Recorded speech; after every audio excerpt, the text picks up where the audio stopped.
Ahojte. Dnešnú dobu valcuje najmä dubajská čokoláda a všetko, čo je dubajské. A čo tak dubajské palacinky v mojej srdcovke? Poďme teda za nimi.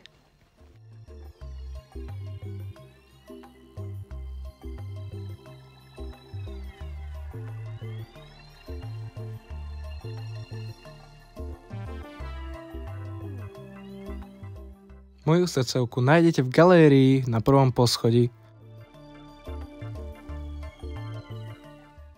Najprv som sa išiel najesť, dal som si čínu, ktorá bola vynikajúca, a dal som si sladké kúra s rizotom.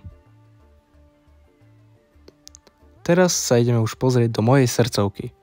Strašne tu máte toho veľa na výber, môžete si vybrať rôzne palacinky, horúce nápoje, kávy, limonády, môžete si koláčiky vybrať, aké len chcete.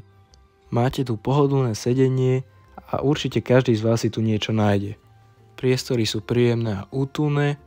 A tak, poďme sa pozrieť na tie dubajské palacinky.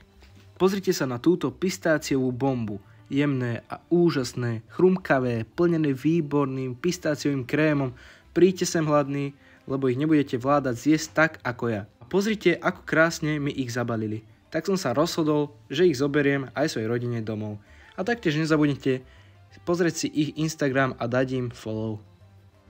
Toto video nie je žiadna spolupráca a chcel by som sa vám poďakovať, že si toto video dopozerali až do konca. Budem rád, ak zanecháte like a odber a zdieľate toto video.